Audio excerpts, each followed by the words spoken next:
নমস্কার বন্ধুরা, পম্পার কিচেনে আপনাদের সকলকে স্বাগত। রথযাত্রা উপলক্ষে আমি আপনাদের সাথে গজা, খাজা বা নানা ধরনের মিষ্টির রেসিপিও শেয়ার করেছি। তাই আজ আমি আপনাদের সাথে মেলার দোকানের মতো রসালো মুচমুচে জিলিপির রেসিপি শেয়ার করব। আশা করছি আপনাদের ভীষণ ভালো লাগবে। অনেকে মনে করেন বাড়িতে জিলিপি বানানো বেশ কঠিন। একদমই নয়। সামান্য কয়েকটা ঘরোয়া উপকরণ দিয়ে আমার মতো একবার বানিয়ে দেখবেন। এটা দেখতে যেমন সুন্দর হয়, খেতে তেমনই অসাধারণ হয়। তাই সম্পূর্ণ ভিডিওটা দেখতে থাকুন। আর এই ভিডিওর মাধ্যমে আমি আপনাদের ছোট ছোট কিছু টিপস বলে দেব, যেগুলো খেয়াল রাখলে আপনারাও কিন্তু বাড়িতে একদম দোকানের মতো পারফেক্ট জিলিপি বানিয়ে নিতে পারবেন। তাহলে চলুন দেরি না করে একদম দোকানের মতো মুচমুচে রসালো এই জিলিপির রেসিপিটা দেখে নেওয়া যাক। আজকে জিলিপিটা বানানোর জন্য দেখুন এরকম একটা আমি সসপ্যান নিয়েছি। এর মধ্যে কিন্তু আমি একটা চিনির শিরা বানিয়ে নেব। তো এটা আমি দেখাচ্ছি এই কারণে, শিরাটা যখন বানাবেন এইরকম একটা পাত্রের মধ্যে বানাবেন। মুখ খোলা পাত্রের মধ্যে কিন্তু চিনির শিরা বানাবেন না। তাতে করে কি হবে, চিনির শিরার মধ্যে যখন ডিপ করাবেন জিলিপিগুলো তখন কিন্তু খুব ভালোভাবে ডিপ হবে না, বা যদি শিরা বেশি করে না বানান তখন কিন্তু অসুবিধা হবে। তাই এইরকম কিন্তু একটা পাত্র নিতে হবে। মুখ খোলা পাত্র হলে কি হবে, শিরার পরিমাণটা তাহলে বেশি লাগবে।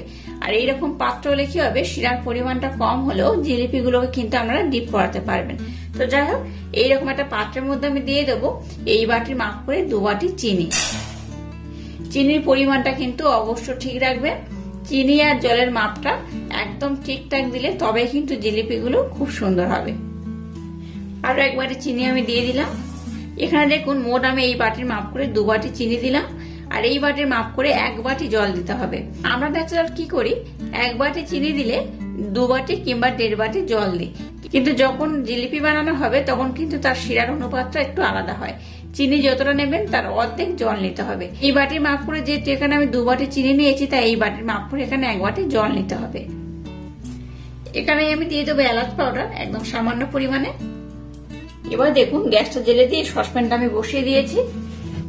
এবার এই বাটির মাপ করে 1 বাটি আমি জল দিয়ে দেব।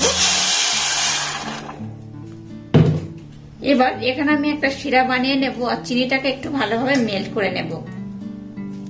জিলিপির জন্য যে শিরাটা বানাবেন শিরাটা কিন্তু 1 2 তার হলে যেমন হয় এরকমটা দরকার নেই, একটু চিটচিটে ভাব হলেই হবে। আচ্ছা, একটু ফুড কালার কিন্তু জিলিপি বানাতে গেলে দরকার হয়। তো আপনারা কিন্তু ব্যাটারের মধ্যে দিতে পারেন, নতুবা শিরার মধ্যেও দিতে পারেন। তো আমি শিরার মধ্যে কিন্তু 2 ফোঁটা ফুড কালার দিয়ে দেব। খুব বেশি নয়, এই 2 ফোঁটাই আমি দিয়ে দিলাম। আর এখানে দিয়ে দেবো 2-4 ফোঁটা লেবুর রস। খুব বেশি নয়, 2-4 ফোঁটা দিলেই হবে। গ্যাসের ফ্লেমটাকে লো টু মিডিয়াম রেখে শিরাটাকে ততক্ষণ আমি বানিয়ে নেব, আর ততক্ষণ আমি আর একটা কাজ কমপ্লিট করব। এবার দেখুন এরকম একটা আমি পাত্র নিয়ে নিলাম, আর নিয়ে নেবো ওই একই বাটি মাপ করে 1 বাটি ময়দা। এখানে আপনারা আটাও ব্যবহার করতে পারেন। এখানে ময়দা ব্যবহার করলে কিন্তু জিলিপির স্বাদটা দুর্দান্ত হবে। তো আপনারা ময়দাটাকে অ্যাভয়েড করতে চাইলে এখানে আটাও ব্যবহার করতে পারেন।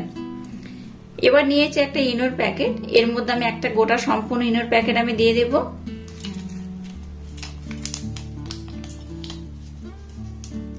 দিয়ে দেবো এখানে 1 চামচ ঘি। এবার সমস্ত শুকনো উপকরণ খুব ভালোভাবে হাত দিয়ে আমি মেখে নেব, যেটাকে আমরা বলি ময়াম করি। তো ময়ামটাকে কিন্তু একটু ভালোভাবে করবেন।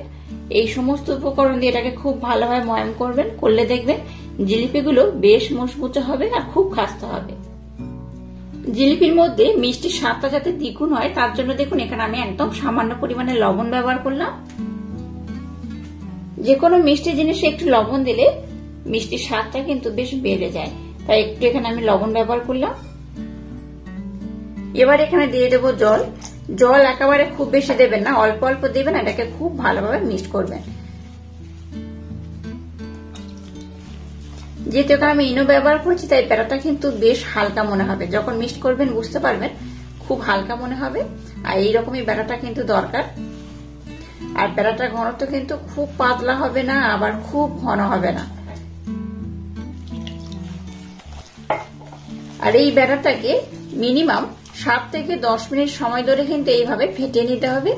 এটাকে যত ভালোভাবে ফেটিয়ে নেবেন ততই কিন্তু জিলিপিটা দুর্দান্ত হবে। জিলিপির ব্যাটারটা যত ভালো হবে জিলিপিগুলো কিন্তু ততই সুন্দর হবে। এই ব্যাটারের উপর ডিপেন্ড করে কিন্তু জিলিপিটা ভালো হয়। দেখুন এইভাবে আমি 10 মিনিট সময় ধরে খুব ভালোভাবে কিন্তু এটাকে এইভাবে ফেটে নেব।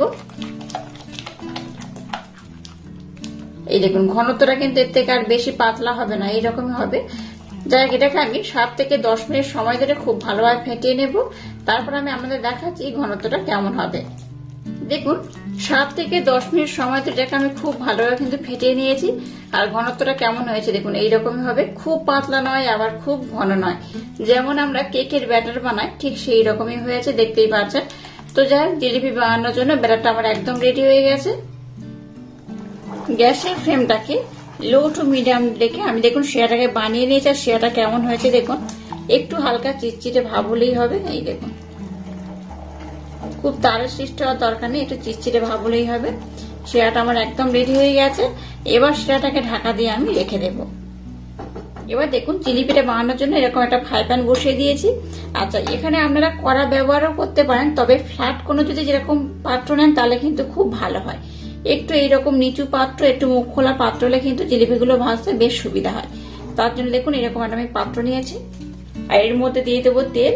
তেলটাকে আবার খুব বেশি দেবেন না, অল্প করেই দিতে হবে, অল্প তেলেই ভাজতে হবে। খুব বেশি দিলে আবার সমস্যা হয়। দেখুন এই যে পরিমাণ আমি তেলটা দিয়েছি এরকমই তেলটা থাকবে, খুব বেশি কিন্তু তেল দেব না। আর একটু দিয়ে দিলাম। এই যে পাত্র নিয়েছি এই পাত্রের আমি 3 ভাগের 1 ভাগ যেমন হয় ঠিক 1 ভাগ পর্যন্ত তেল দিয়েছি, দেখতেই পাচ্ছেন। এবার তেলটাকে কিন্তু খুব ভালোভাবে গরম করতে হবে। মিডিয়াম গরম করলে হবে না, কম গরম থাকলে হবে না। কম গরম থাকলে কি প্রবলেম হবে আমি আপনাদের দেখিয়ে দেবো। তো এটাকে আমি খুব ভালোভাবে গরম করে নেব। এবার দেখুন একটা পাইপিং ব্যাগ আমি নিয়েছি। আপনাদের হাতের কাছে যদি এরকম পাইপিং ব্যাগ না থাকে তাহলে আপনারা কিন্তু কোনো প্লাস্টিক, যে কোনো প্লাস্টিক হলেই হবে, প্লাস্টিকের মধ্যে দিয়েও বানাতে পারেন। আর নতুবা যদি কোনো রকম বোতল থাকে বোতলের মধ্যে দিয়েও কিন্তু আপনারা জিলিপিটাকে বানাতে পারেন। কোনো দুধের প্যাকেট হোক বা সুজির প্যাকেট দিয়েও বানাতে পারেন। যারা একটা গ্লাস নিয়ে নিলাম। এবার এই পাইপিং ব্যাগটাকে গ্লাসের মধ্যে আমি রেখে দেবো। এইভাবে রাখলে কি হবে, ব্যাটারটা নিতে কিন্তু খুব সুবিধা হবে। এইভাবে নিয়ে নিলাম। এবার দেখুন এই ব্যাটারটাকে আমি এর মধ্যে দিয়ে দেব।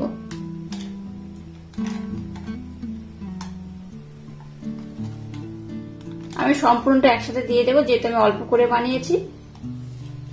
আপনাদের সাথে এই রথযাত্রা উপলক্ষে নানা রকম রেসিপি শেয়ার করছি, তাই বাড়িতে কিন্তু নানা রকম রেসিপি বানানো হচ্ছে। তাই যেহেতু একসাথে অনেক রকম রেসিপি বানাচ্ছি তাই কিন্তু আমি একটু কম করেই বানাচ্ছি। তো আপনারা যারা যে কোনো একটা হয়তো বানাবেন বা 2 দিন 3 দিন বাদে হয়তো একটা বানাবেন, তারা কিন্তু একটু বেশি করে বানাতে পারেন। আমি দিয়ে দিলাম সম্পূর্ণ ব্যাটারটাকে। এবার আমি এটাকে এইভাবে উঠিয়ে নেব। এই দেখুন এইভাবে কিন্তু আমি নিয়ে নিয়েছি।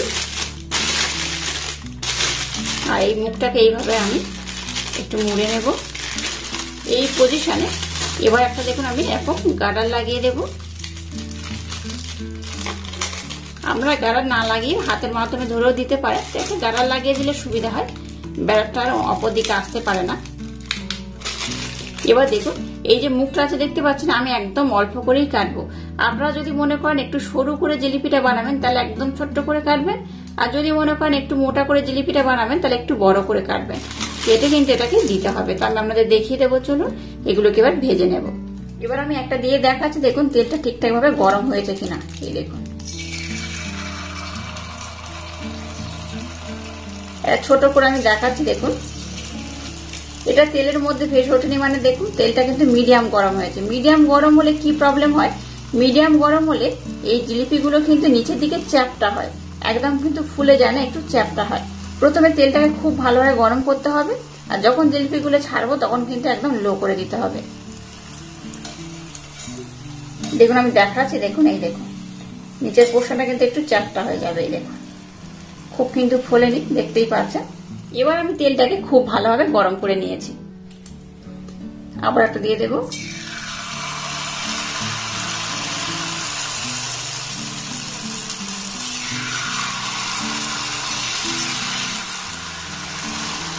আপনারা চাইলে কিন্তু জিলিপিগুলো একটু বড় করেও বানাতে পারেন।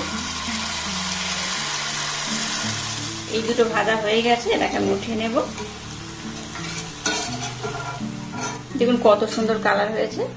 আমি কিন্তু একটু ছোট ছোট করে জিলিপিগুলো বানাবো, দেখতেও সুন্দর লাগবে, খেতেও ভালো লাগবে। তো আপনারা চাইলে কিন্তু একটু বড় করেও বানাতে পারেন। আমি একটা বড় করেও আপনাদের দেখিয়ে দেব, ছোট বড় দুটোই করে আমি আপনাদের দেখিয়ে দেবো। আর কালারটা কিন্তু এইরকমই থাকবে, কালারটাকে আমি খুব বেশি লাল করব না, এইরকমই থাকবে। আর একটা দিয়ে দেব। এবার দেখুন একটা বড় করেই দিচ্ছে, এই দেখুন এরকম বড় করেও কিন্তু আপনারা দিতে পারেন। আর একটা বড় করে আমি দেখাচ্ছি, দেখুন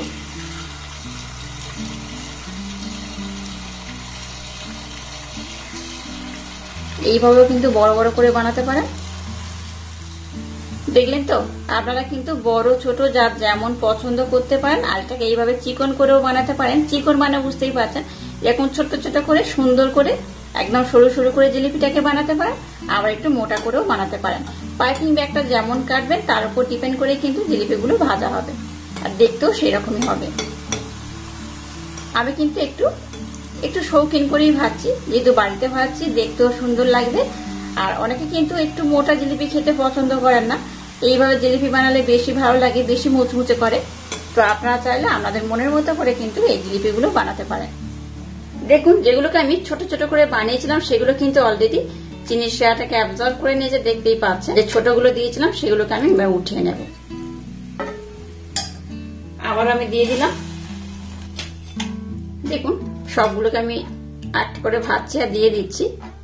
এইভাবে দিয়ে একটু রেখে দেবেন, এগুলো অটোমেটিক কিন্তু চিনির শিরাটাকে অ্যাবজর্ব করে নেবে আর বেশ ফুলেও যাবে। দেখুন জিলিপিগুলো কত সুন্দর হয়েছে আর কত চিকন হয়েছে, দেখতেই পাচ্ছেন। ছোট বড় আমি কিন্তু সব রকম করেই বানিয়েছি, দেখতেই পাচ্ছেন কত অপূর্ব হয়েছে। এটা দেখতে যেমন সুন্দর হয়েছে, খেতে কিন্তু তেমনই মুচমুচে, তেমনই রসালো। এই জিলিপিগুলো খুব ভালোভাবে কিন্তু চিনির শিরাটাকে অ্যাবজর্ব করেছে। আপনারা চাইলে আরেকটু সরু কিংবা একটু মোটা করেও বানাতে পারেন। আর এত সহজে খুব কম সময়ে যদি বাড়িতে এইভাবে জিলিপি বানানো যায়, তাহলে আর দোকান থেকে কিনে খেতে হয় না। একদম সহজ পদ্ধতিতে আমার মতো একবার এইভাবে জিলিপিগুলো বানিয়ে দেখবেন, অসাধারণ খেতে হয়। দেখুন সমস্ত জিলিপিগুলোকে কিন্তু আমি শিরা থেকে তুলে নিয়েছি আর কত সুন্দর হয়েছে দেখুন। এগুলো কিন্তু বেশ সুন্দর হয়েছে, এটা দেখতে যেমন সুন্দর হয়েছে খেতে কিন্তু তেমনই অপূর্ব। আর এই ছোট ছোট গুলো কিন্তু দেখুন বাচ্চারা ভীষণ আকৃষ্ট হবে। ছোট বড় আমি সব রকম বানিয়ে কিন্তু আপনাদের দেখিয়েছি, যার যেমন পছন্দ সেইভাবে বানাবেন। আমি কিন্তু বড়ও বানিয়েছি, আপনাদের মনের মতো করে আপনারা বানাতে পারেন। এই দেখুন বড় জিলিপিও কিন্তু আমি বানিয়েছি, আর আমি একটু চিকন বানিয়েছি, আপনারা চাইলে একটু মোটা করেও বানাতে পারেন। এই জিলিপিগুলো কিন্তু একদম রসে ভরা আর মুচমুচে হয়।